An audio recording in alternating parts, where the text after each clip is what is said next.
Não surgem dúvidas nessa época de chuva, muitas dúvidas, né? A gente tem um quadro aqui no Enquanto Estou Querendo Saber, em que a plateia tira dúvida com os nossos especialistas. Então, a gente vai ver quais são as dúvidas da plateia e como a gente deve se comportar num momento como este, temporal, se a gente estiver dentro do carro, raio, enfim.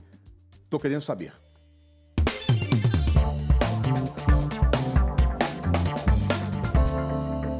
Aproveitando a presença do Moacir Duarte, que é especialista em gerenciamento de risco, vou chamar primeiro a Mariângela. Vem cá, Mariângela, por favor.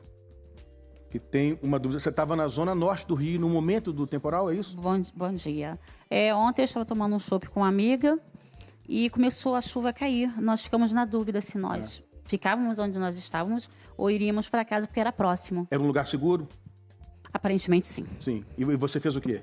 Permaneci onde estava. Permaneceu. Fez certo, Moacir? Fez, eu acho que fez certo, porque quando tá essa evolução, eu não sei exatamente onde você estava, se a água pode entrar em correnteza em 2, 3 minutos, e aí fica muito difícil você se mexer. Por lá ser uma parte alta, entendeu? Então, quer dizer, a água escorria, né? Mas com muita intensidade. Isso, é isso. Eu faria o que você fez. Eu esperaria no bar, se possível até com mais um chopp, mas esperaria no bar. Espera ali, né? Melhor ficar ali no ambiente seguro do que correr até porque o risco. Tem companhia. Se você vai para sua casa só 2 pessoas ou você sozinho e acontece alguma coisa, você não tem... E tem um deslocamento que é o... Exatamente. É melhor a gente ficar onde tem muito risco, onde tem acesso à informação, onde você tem certeza que por enquanto nada vai acontecer. Obrigado, Mariângela. O Rodrigo? Bom dia, Rodrigo. Quer saber sobre chuva e raio, né? Eu tenho uma dúvida. Qual deve ser o nosso comportamento nesse momento? Esse caso nós tivermos uma área aberta, né? E caso começar a chover muito forte, com trovadas, alojar-se debaixo de uma árvore é seguro? Não. Nem toda chuva intensa tem atividade elétrica intensa, raio pra caramba. Às vezes você nem tem tanta chuva e tem uma atividade elétrica bem mais intensa. Mas no caso de você perceber isso, existe um efeito de atração do raio chamado efeito ponta. Vai para o que é ponta e vai para o que é mais alto. Então, totalmente descampado como uma praia, você em pé é um atrativo. A árvore é um atrativo. E a árvore tem um segundo ponto.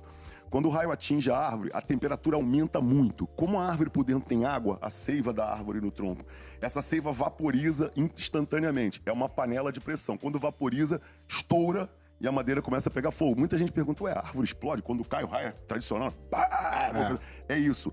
Aumenta muito a temperatura com a passagem da corrente elétrica, a água que está dentro na seiva vira vapor. Quando ela vira vapor, ela pressiona e o tronco. Então você, segundo perigo, além do raio, você ser atingido pelos fragmentos da árvore. Obrigado, viu, Rodrigo? Luana. Luana também... é uma dúvida que é muito frequente em momentos de temporais fortes, como foi o de ontem no Rio. Tá no carro, começa a ver a água subindo. Isso, em caso de raios e trovões, eu dirigindo, permaneço no carro ou saio, o que eu faço? Olha, assim, raios e trovões, se você está dentro do carro e o carro não está inundado, quer dizer, você está seca dentro do carro, é um lugar para se permanecer. Por quê? O carro é todo de metal, ele está em volta de você. A eletricidade sempre procura o melhor caminho para ela correr. Então, entre os bancos onde você está, ele vai passar pela lata. E o teu carro está em cima de 4 pneus de borracha.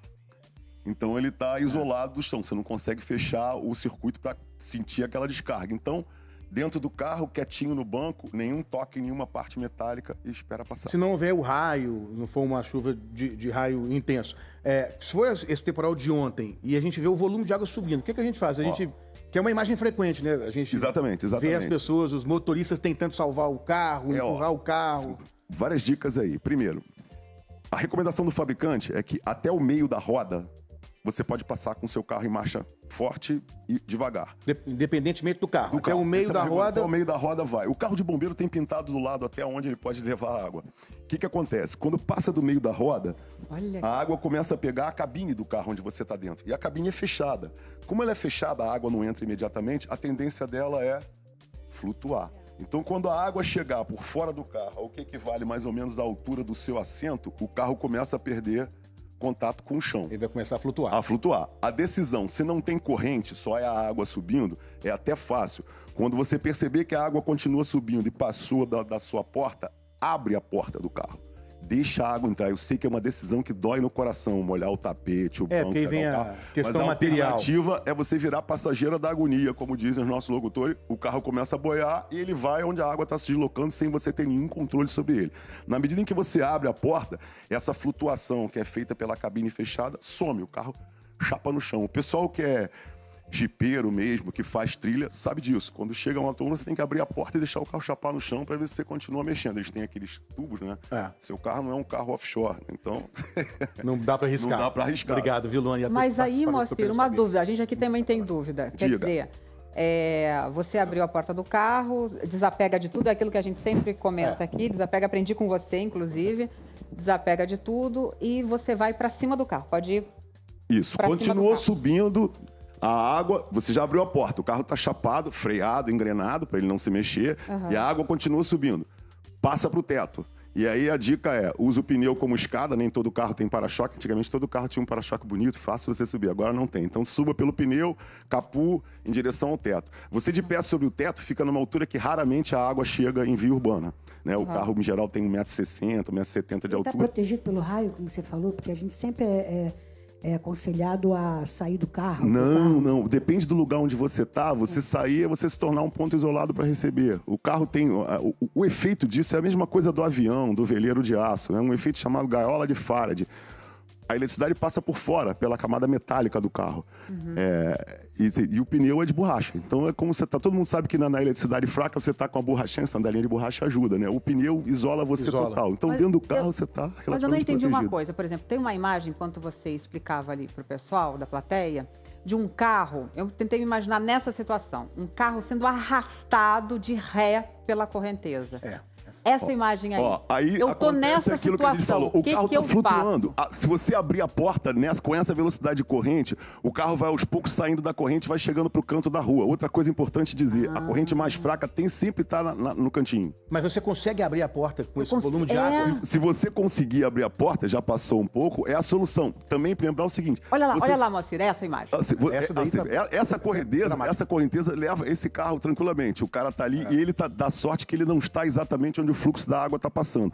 Mas esse negócio de abrir a porta, é interessante que depois que você destrava e dá só um toquinho, a porta acaba de abrir, porque quando a água começa a invadir, ela mesmo força para Mas ela abrir. vai invadir Isso, o carro. o carro todo. E o carro vai chapar no chão, vai deixar de ficar... Ele não vai boiar Porque mais. o Ele vai destino parar. A tendência é essa. Em boa parte dessas flutuações com esse tipo de corrente, isso vai acabar num canal, num rio, num ponto mais baixo. Então, não é legal você seguir a corrente para ver onde dá dentro do seu carro. O problema é que quando isso acontece, a parte elétrica do carro, ela passa a não funcionar. E normalmente você não consegue nem abrir a porta, nem abaixar um vidro, ou o vidro ele baixa automaticamente. Bem lembrado. Isso aí. O pessoal que tem trava de carro tem sistemas de travamento que eu considero muito loucos, né? Que você, assim, o carro fecha a porta. Eu não sou favorável a sistemas que o carro trava sozinho, né? Em várias situações isso pode ser complicado. Por Quase isso. todos hoje travam sozinhos. Não, a maioria das travas mais modernas hoje, elas têm limite.